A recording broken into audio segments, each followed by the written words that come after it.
Rachael Orlando, Vice President, Retail California. Hi, my name's Nick Audino with Newmark, Pearson Commercial. Tony Cortopassi, Cushman and Wakefield, Managing Director. Brett Visintainer, Principal, Visintainer Group. I'm standing at the Loma Vista Marketplace, one of the newest, largest developments in Fresno County and in the Central Valley.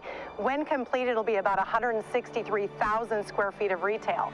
The industrial sector has led the commercial real estate industry for over a decade now. Will it continue to be number one? Office buildings are being forced to upgrade or become obsolete. How have rising interest rates impacted commercial real estate investment market?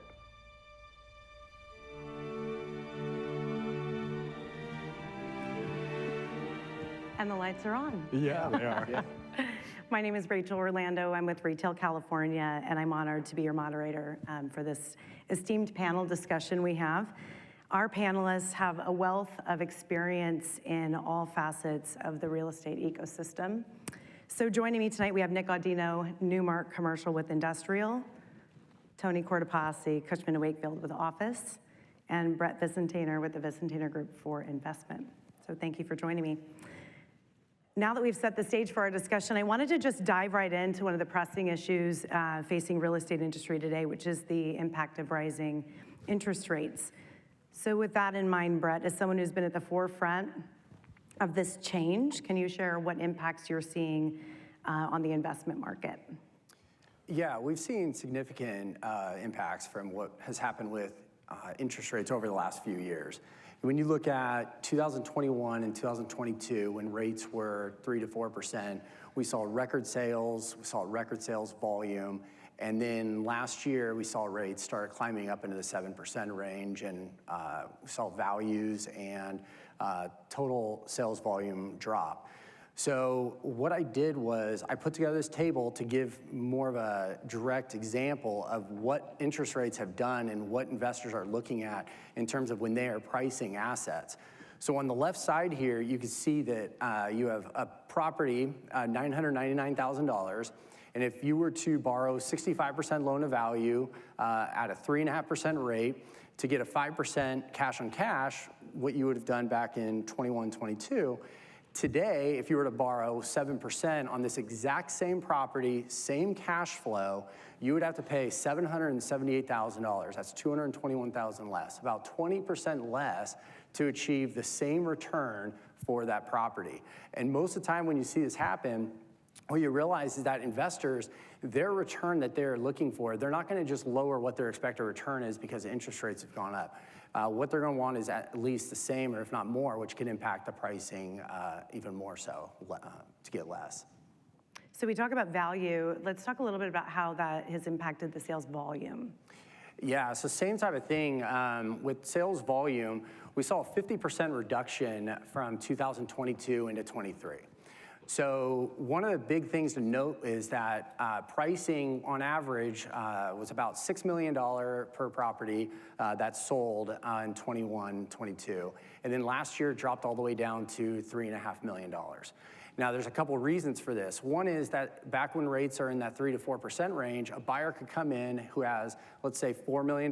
We'd sit down with them and they can go and they can borrow, let's say even a 50% loan to value, 3 to 4%, and they still get a very nice return because that debt ends up helping them. Today, people, if you have $3 to $4 million, they'll come in, there's no reason to borrow as much. They'll just pay all cash. So most of these deals are on the cash side, and they're only getting debt if they have to, because every single dollar that is borrowed for debt is taking away from the cash flow that you're able to get. So right now, it really is, it's cash is driving most of the deals, therefore the deal size is much less, so is the sales volume.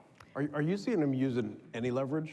Or is it just max leverage they're staying away from? No, it's any leverage, because it doesn't matter, any dollar that you use. So, I mean, if you're gonna go in and you're gonna buy a property at a 6% cap rate and you're gonna borrow at 7%, you're gonna get negative leverage. So when we were living in a positive leverage environment in 21, 22, when you're borrowing at 3 to 4% and you're gonna buy something at a 5 or 6 cap, well, your overall cash return is gonna be magnified.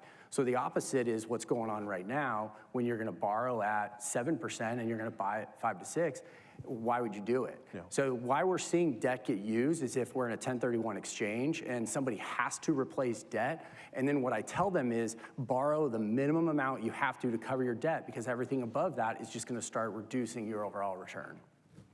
Well, and I think in retail we see the same thing with developers not having the ability to let those pro formas pencil, right? So the difference between a 3% interest rate and double that 7% interest rate, or you know, little more than that, that's where the profit went, right? And so making those numbers pencil can be really challenging. And so I think that leads us right into cap rates. Where are you seeing cap rates today, and how is this impacting your buyers and sellers? Yeah, before I jump in, let me just explain real quick for those that aren't familiar. This is a very familiar term with investors. Cap rate is a number that we use to value properties. It's a measure of risk.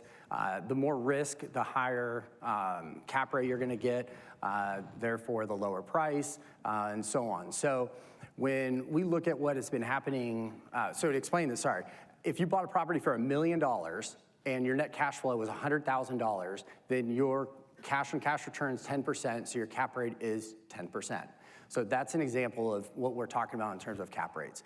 So when you look at what has happened in 2019, we were about 7%, and then when COVID hit, we saw that a lot of people started pouring money into the investment market, and it became the preferred alternative for investments. So we saw that cap rates drop from 7% down to about 6%, 6.5%, I'm sorry. And then by the end of 22, when interest rates stayed low, you saw cap rates drop all the way down to about 5.65, and I'm talking just in Fresno County, deals over $1 million.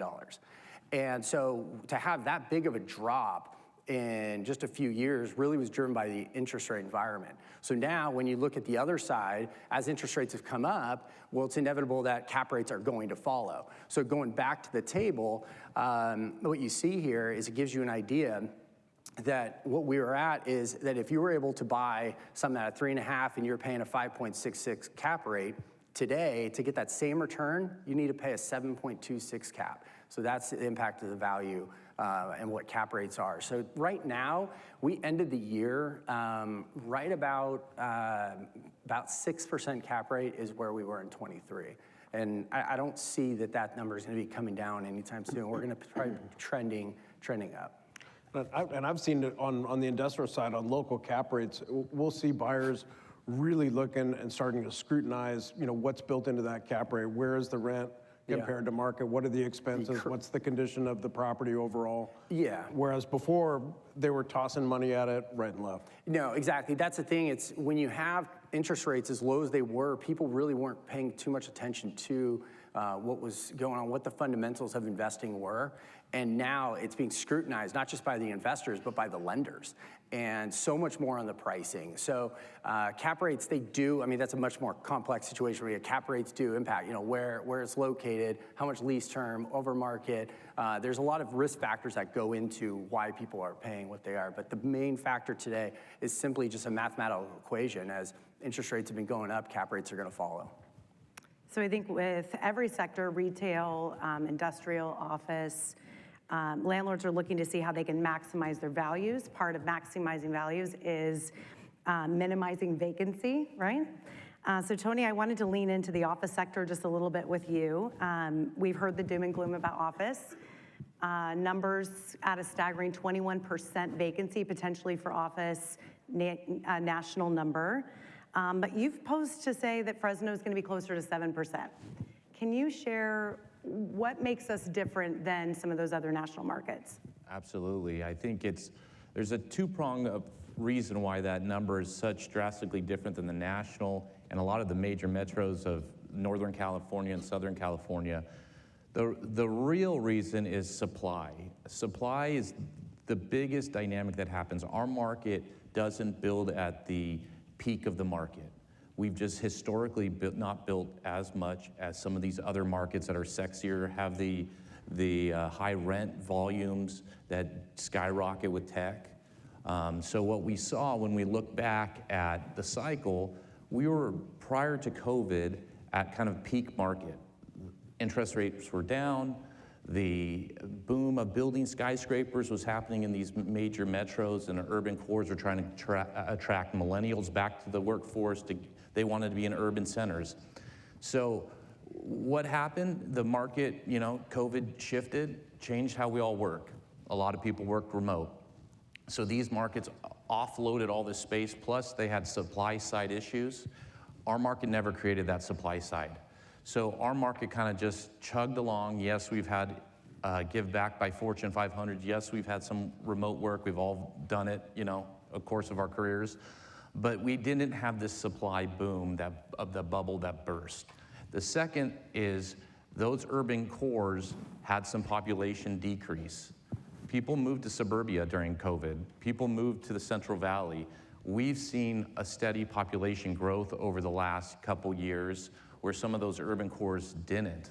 People left. So that's the two-prong approach we've seen is why their vacancy numbers have been challenged, where ours has kind of been just this steady, slow progress that we've always historically been. Well, on my commute to work, I am feeling the pain of the increased traffic on the streets. I don't know if anyone else is sensing that, but we definitely can tell there's more people in our community. In retail, I would say that A-plus centers, and when we say A-plus centers, these are anchored centers in prime corridors, major shopping corridors. The vacancy is minimal, and if something comes up, they're even competing for it off market, right? Nationally, vacancy rates are 4.6%. Fresno ranges right around 4.8%. So we're still seeing in the retail sector some low vacancy as well. Nick, I want to come over to you. Before you do, so coming out of COVID, you know, the people were writing off retail for dead, right? The retail was going away, and you're saying that it's come back, and good, solid Class A centers are full. Has there been a change in the type of store business that goes into these centers, or is it just a resurgence coming back out of COVID? So let's back up a little bit. We've done a few forecasts, right? And I feel like retail gets beat up all the time, right? And so, you know, before it was e-commerce is going to come in and brick and mortar is going to be gone, right? And that didn't happen. And then we came into COVID, and it really, the biggest challenge I think is it impacted the tenant operating, right? With local business owners, the pressures, you know, COVID just had its own pressures. Everyone came out of it. There was support for that. There was community support for that. Seems like everyone was making its way out, right? And so, you know, I think that it just held, right? We didn't see this tank. The tenants that are looking for A-plus space are, you know, every tenant wants to be in the best center. And so any tenant's gonna wanna try and be within that. And what we're seeing, and we're gonna talk about this, is rents are going up. So if I'm gonna pay, you know, X amount for rent, I'm gonna pick the best center to pay that for, right? To get the best value. So let's kick over to you. Sure. Nationally, vacancy rates in industrial, 5 to 6% prior to 2019. It was about 8% national numbers. How is Fresno County's vacancy as compared to this? Yeah, significantly lower. So Fresno County, the vacancy rate, latest numbers at just under 3%, which is actually up from almost zero. I mean, we hit 1.5% overall vacancy in Fresno County at certain points in the market. We're expecting that vacancy rate to probably continue to go up, albeit slowly, because we've had a real lack of construction in Fresno County in the industrial sector. So the vacancy that we're seeing now, or the increase in vacancy that we're seeing now, is coming from us getting existing spaces back. So it's very low in Fresno County, but we are getting a few spaces back. It seems like every week we're learning of a new space coming onto the market. Lots of brokers are carrying more listings, certainly than they have during this cycle. There is inventory elsewhere in the state, although statewide vacancy is relatively low. Our competitors in Tulare County have a few buildings. Tulare's got a 500 up. They've got a 1 million up. They've got a 300 up. down there. Tulare County is really our primary competition when it comes to industrial. So looking for, on the construction side for Fresno County, to increase that and then pull some of this activity into Fresno County. Are you finding that with the vacancies that are coming online that you have some demand for those? Yeah, we're at a point in the marketplace that we still have more tenants and buyers than we have spaces. The market velocity has decreased, started to decrease in 2013, or 2023 mid-year. And that's the number of inbound requirements, tenants and buyers looking to locate in space. So we see some boxes and retail spaces coming back. I'm sure you've heard the news. We know that Rite Aids are closing. We know that 99 Cent just made the announcement. So we have some large boxes that are coming back. We also have seen some restaurant spaces that are a little bit larger. We see them on the market at TGI Fridays, maybe a brand that hasn't upheld what the communities are looking for, or with labor changes, they've changed their model. The positive part to that is that we're seeing demand for it. We're seeing tenants wanting to come in to backfill some of those spaces. So with the shortage of industry, there is some opportunity or inventory. It's opportunity for us, right? Mm-hmm.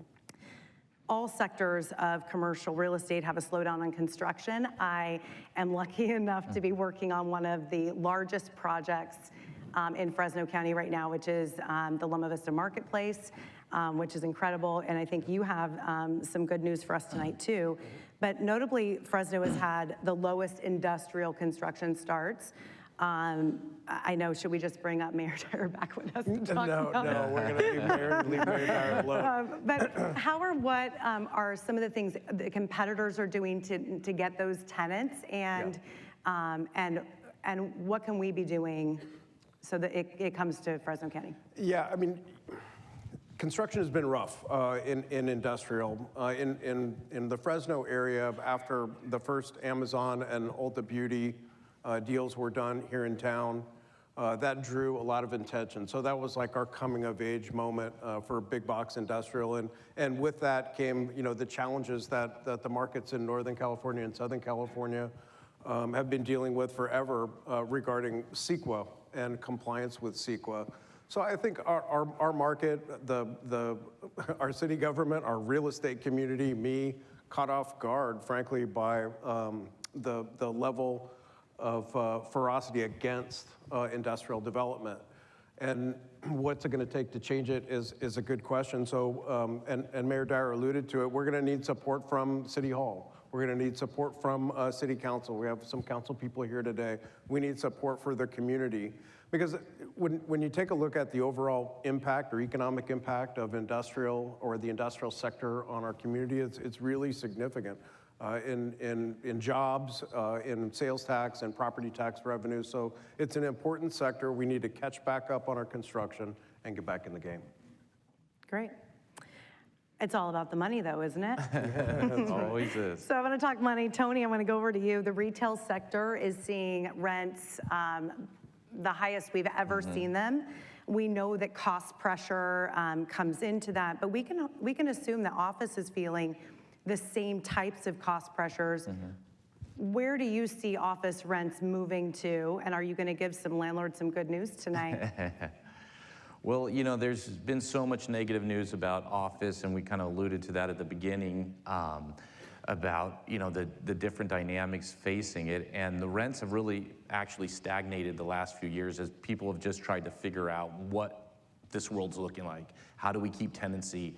Even if, even if that's at a reduced rate. So there's been a lot of survival mode going on for the last couple years in the office world. So there's been no rent appreciation. And with an inflationary market, you've actually lost probably a little ground because the costs have gone up, and the cost to maintain buildings, the cost to take care of buildings has only gone up, along with the huge pressure of tenant improvements.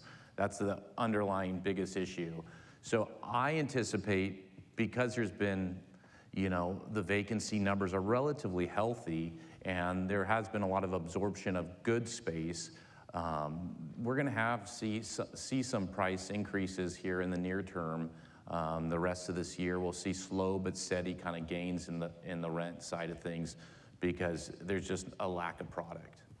I mean, where can you go with rental rates on new product? Yeah. I mean, there's no place to So go. if They have to go up. If you build a new building, it just doesn't make sense. And that was part of our dynamic of why our supply side has always struggled, was our rents weren't there to justify building a new office building. But now with where we're at in the world, we will see prices, rents rise here in end of 24, early 25. So, and we've had construction costs increase probably around 50% over the last how people have got years. through those cost parts of the tenant improvements is doing longer leases. So we've just seen tenants kind of extend some leases. The first year of COVID, 2 years, everybody did short-term renewals. Let's just figure this out, punt the decision. But now we're seeing, okay, we're ready to do the move. We're downsized. We'll get to the nice space. We'll amenitize the space. We'll have, want our workforce to come back into the office. But to create that barrier, to absorb some of those costs, they've had to do longer leases to blend that What's over. a longer lease look like, Tony?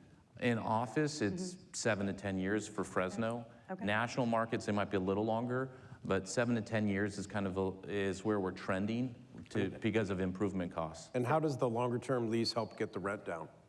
Well, if you amortize the same dollar over a shorter period versus a longer period, it's a longer function of payoff cost. for the TI. Yep. Yeah.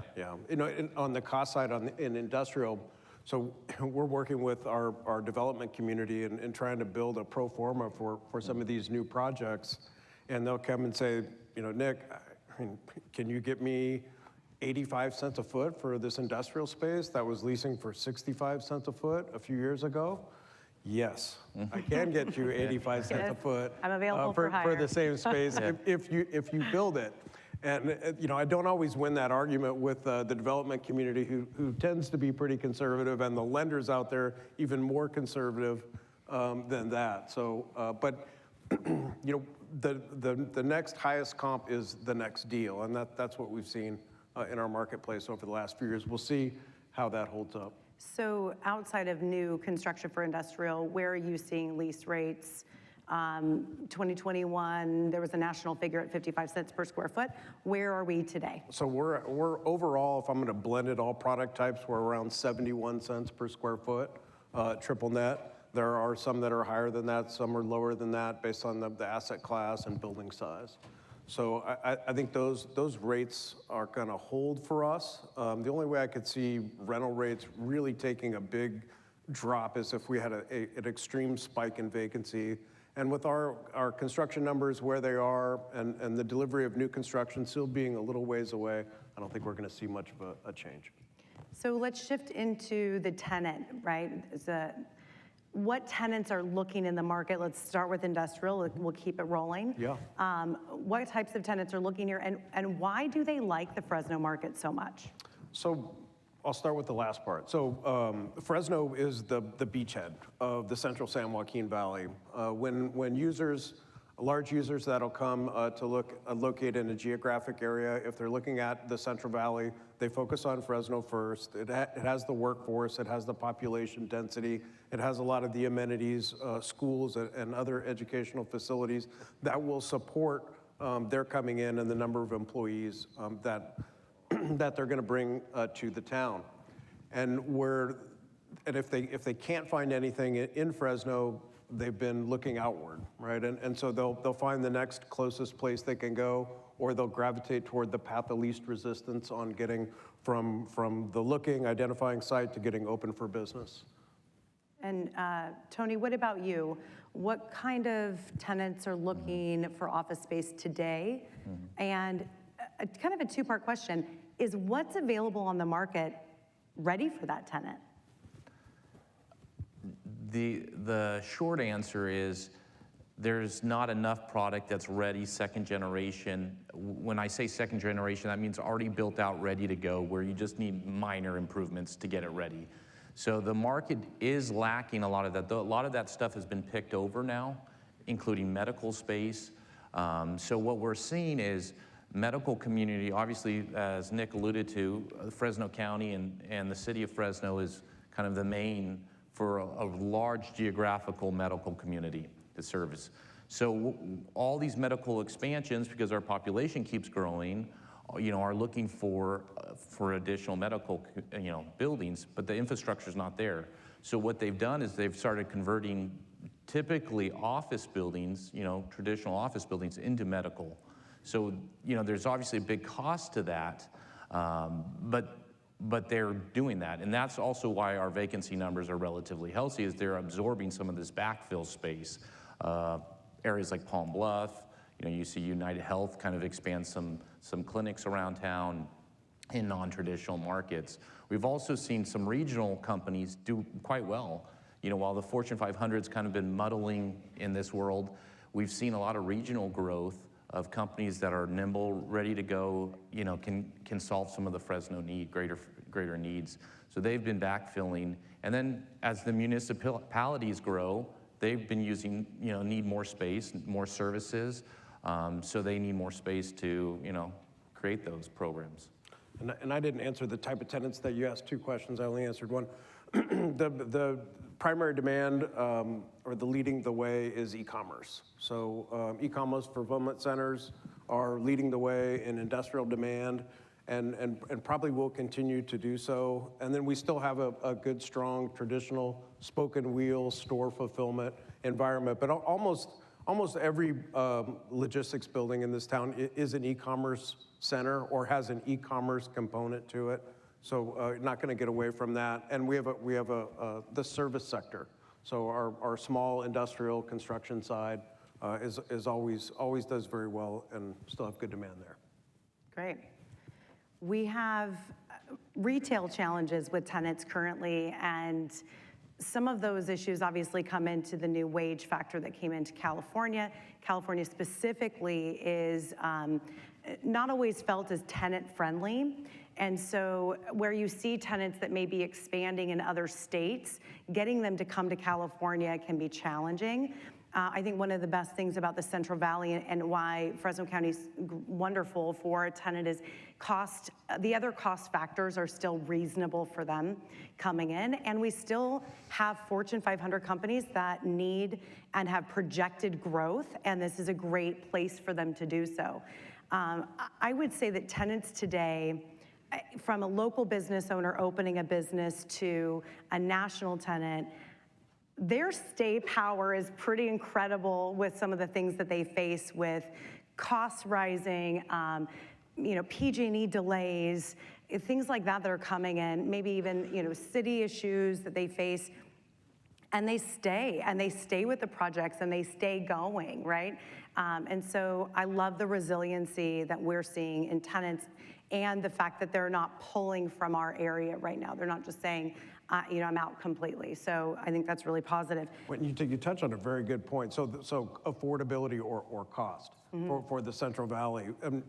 Compared to Northern and Southern California markets on the industrial side, the Central Valley is a third of what you might pay or less for rent in one of these major metro markets.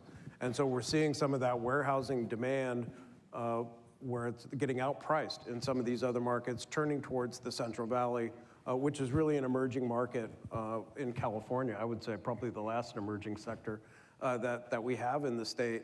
And so we have a tremendous opportunity to capture these businesses and grow our economic base and build the revenue that Mayor Dyer was talking about.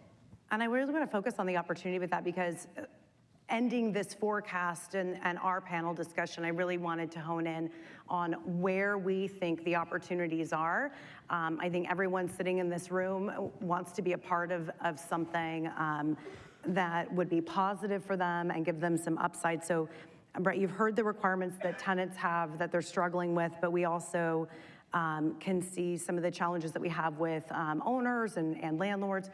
Where are you seeing opportunities? And we'll look at that from a buyer and seller standpoint. Sure. Yeah, I think the biggest thing, there's been a lot of money on the sidelines over the last few years, especially with investors who are looking for value add and opportunistic investments. So what we're going to be looking at is one of the biggest focal points is the loans that are maturing. 20% of commercial loans are going to be maturing in 2024. And $2 trillion of the $4.7 trillion loans will be maturing between 24 and 26.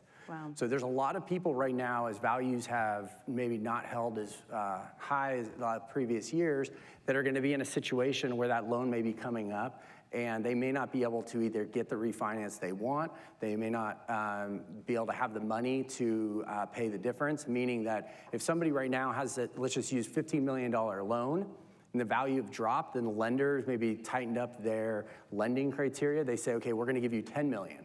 All right, well now, similar to what Sullivan was saying on the farms, this same situation where investors, they're gonna have to make the decision, okay, do I have the 5 million to save my property? Do I sell it? Or am I in such a bad spot that I just need to give it back? So buyers are really looking at this as a time to watch what happens with these loan maturities.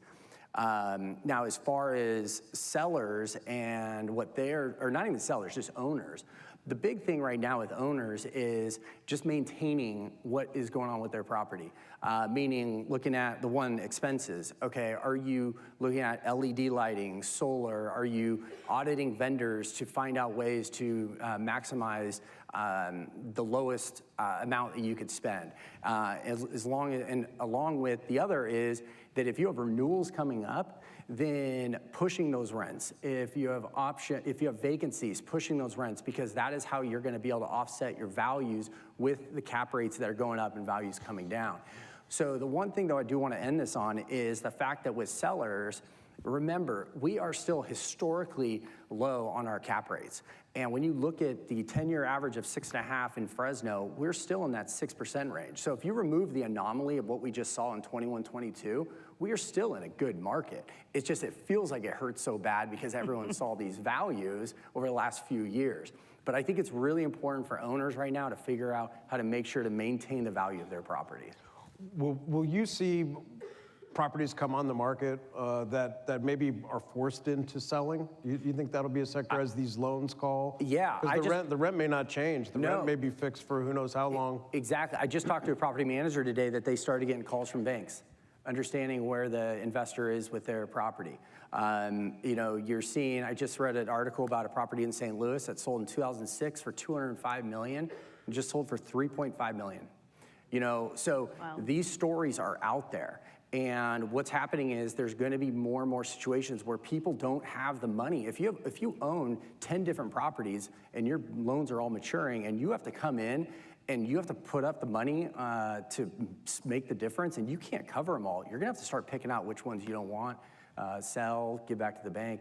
So, you know, is it going to be this, you know, flood that we saw, you know, in previous years or back in the recession? I don't think so. But buyers are ready, and it's already starting to happen with the current properties. So yeah. You know, it used to be cool to sign a 7 or 10 year lease at whatever the market rate was at that point with 2 or 2.5% increases, and then give your tenant options to renew, fixed, and the landlords were great. You know, those leases are now coming back to haunt. They're haunting them. And I tell investors all the time, listen, when you are going to renew leases, now I get it, national companies are different, they want to have set options, but try to negotiate that down. If they want 4 options, maybe you give them 2. As long as a tenant has options on the property, they're handcuffing you as a property owner. And what you want to do is if you want to give them options, that's fine, but you want to do fair market value, fully negotiable, give them the right to negotiate. Because you're 100% right. Anybody who's been stuck in this period where they're having to now take the rent that has been agreed upon because of these options, they're now going to be in a tough spot when a loan matures and they have not been able to keep up with that rent growth, and the value of the property is now in jeopardy for them. Exactly, yeah. And we're even getting to the point on tenant options to renew that we're saying that, okay, we'll give you a fair market value option, but it can't go below the rent that you were paying during the last month of the expiring term. So it's an option. Tenants with the floor. Yeah, options are for the tenants that really don't have any value to the landlord. So we're agreeing that we're going to jack the rent up on you at the end of the lease. The poor tenants are just getting beat up over here, you know? No. So I would agree with you. There's opportunity in the future coming up. I think that anyone who has a retail property that is maybe a C location that wants to look at re-tenanting or updating that center, that's definitely going to be where the opportunity lies with retail today. I would concur in office. It's the C properties that face challenges going forward. And industrial is going to be solid. It's going to remain solid. We may have a little bit of slowdown in market velocity right now, but the fact of the matter is we live in a state with 40 million people. They all need goods and services. People aren't going to stop buying stuff online. So you know, this slowdown will turn around and we'll get right back to business. You going to carry your crown? I'm going to carry the crown. Thank you very much. I wanted to open it up. Vanessa, where are you? All right, I am in the back. We already have a few questions Right. from the audience, but Okay. if you have questions, please raise your hand because I will get over to you quickly. So the first question is for Brett. Explain to the audience what a cap rate is. Okay, so went a little fast there. All right, so a cap rate is a measure of risk, and it's how investors value a property. So in terms of the risk, let's use a Chick-fil-A, 15-year lease, strong credit. You're going to have a 4 to 4.5 cap, meaning that it's as safe of an investment as you can get into for real estate. On the other side, if Tony wants to put an office building on the market, and there's going to be a lot more risk, let's say, you could be up at 8%. So what this means is that you take that risk or number of what is the cap rate, and then you take that with the NOI, and it gets you to value. That's where I was saying is, if you had $100,000 net income, and you bought it for $1 million, your cap rate was a 10. So if you bought that property, you'd probably be in the office sector right now. So the lower the risk, the lower the return. Lower the risk, right. Lower the return. The higher the risk, higher the return. Correct. So you're going to pay more for a property that has lower risk, and then you're going to pay less for a property that's higher risk. And so the cap rate, it's one metric. And this is what Nick and I were talking about, is that there are so many other things that go into that factor. What's the length of the lease? What's the location of the property? What's the credit of the tenant? These are all things that investors take to understand what is the risk of a property, and then they apply that to what the net income is, and then that's what you get your return. Everyone may have a different risk profile. I could show one property to someone, and they say, I think this is a 7% return. Okay, somebody else may say a 6% return. Well, the person 6% return, they're going to pay more. We're going to sell to that person. It's subjective at some level, but usually there's a range typically of property type. And I don't mean to bag on office. I know It's all bad news for me. it's all bad. Does that explain in simple terms? Or Vanessa, where'd you go? Can't see you. All right, our next question is for Nick. How has the state attorney general and environmental labor groups impacted industrial development in Fresno? Yeah, so that's a great question. How much time do we have? Yeah, exactly. So we've had, it's industrial as good as it's been statewide over this last cycle. It was the thing everybody wanted, and because there's demand for it. People are buying goods and services that need to come from warehouses. These products come from the port. So we're a warehouse sector. In Central California, because of our central location, we're even better situated to attract warehouse buildings. But warehouse has become a four-letter word in many cases to a lot of people, including the Attorney General in some cases. And so the major opponents to it are environmental justice, social justice groups who have legitimate claims in many cases, but have really been a key player in slowing down our industrial development. And then they're supported by our Attorney General. And these folks are not bad people. I wish they were less aggressive on our industrial industry, but that's been the challenge. All right, this next question. Based on the current direction of the industrial market in the Central Valley, how do you envision Fresno in 10 years compared to Visalia, Madera, Merced, and other surrounding cities? 10-year forecast. Yeah, 10-year forecast, that's a good one. My 10-year forecast for Fresno County as compared to the markets that we compete with, if we do the things that we know we need to do to get new development, we'll be slaughtering those markets because they want to come here first for obvious reasons. It's the beachhead of the Central Valley. All right, for Tony, what do you think is the best new office project breaking ground in 2024? Well, as I've kind of alluded to, there's not a lot of new development. There's a few buildings that are going up. Kaiser's putting up a building. and a few other small buildings going on, but nothing new spec has been formulated as far as I know of that people feel like they can go forward with at this point. We need to get rents up, and we need to get lending a little bit easier on the office front. That's been part of the challenge is, you know, lending on office properties right now nationally is kind of an ugly term. So once that gets softened up and we can get some financing back in spec office, we'll maybe see some future construction with rent appreciation. All right, now that the Costco on Herndon has been approved, what do you expect to happen in that area? Well, breaking news today. Yeah, breaking news today. That's exciting. I think you're going to see retailers want to be around there, right? So you have Marketplace at El Paseo, one of the largest centers right there, and they are on their very last phase. They're almost out of retail. So like I said, in this Class A type of retail project, it's full. So you're going to see other tenants try to kind of infill, but some of the lot sizes or the land that surrounds that area isn't large enough to have things that are fully anchored. So you're gonna see some unanchored pieces come up where tenants can kind of fill in that maybe can't get into some of the bigger centers. Just a quick follow-up on that. Any other businesses you foresee in the near future?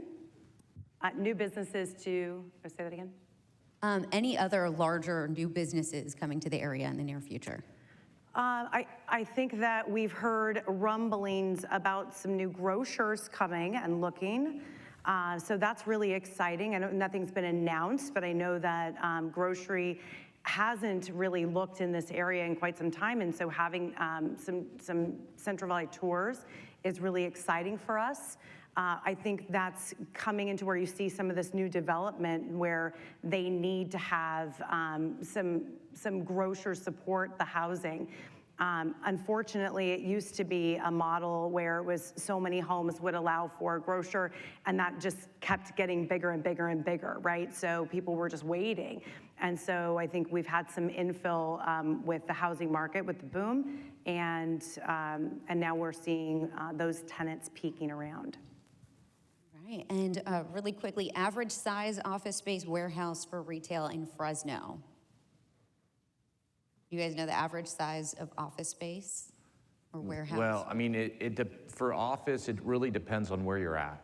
So it's a sub-market scenario. If you're downtown, you know, we see a lot of government-centric businesses. So some of the federal, state, you know, county, city. So those municipalities take larger chunks. Where if you're on Shaw, we see a lot of smaller office spaces. And then if you're back in North Fresno, or even some Clovis areas, you can see some larger spaces again because some of the Fortune 500 companies take larger chunks. So it's really sub-market driven, the average deal size and kind of the average size tenant of historical. And on the industrial side, you know, there's the service industrial sector those spaces are in, say, the 5 to 25 or slightly larger 1,000 square foot range, house small businesses, and then you get into the warehouse and distribution sector, and those are, you know, 50, 100, 200, 300, 400, on up to 1 million in some cases to handle different types of warehouse needs. For retail, it's all going to be dependent on the tenant, right? So every tenant has a footprint, and so there's not really an average. It's really just going to be what that tenant needs and what their prototypical plans would be like. So a CVS looks like a CVS across the nation, right? And then a pressed juicery looks like a pressed juicery, you know, across the country as well. And those are going to be big spaces for their needs and small spaces for the other.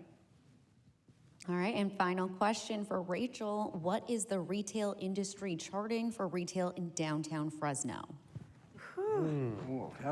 Okay, fully loaded. Retail follows population. And I really liked what Mayor Dyer said, that you're really focused on the housing. You're focused on getting people to be in downtown. And part of that is when we look at what the retailers require to come in, to feel like they can thrive, right? So if you're looking at, I'm going to invest my money, even if you're a local mom and pop, I'm going to invest my money into this business. I want it to be the best location that I can get, right? And that needs to be supported, and population is one of the #1 metrics that people look at. So as population increases in downtown, we're going to start to see tenants and retailers looking in that area. All right, and that was our final question. Thank you. Thank you. Thank you.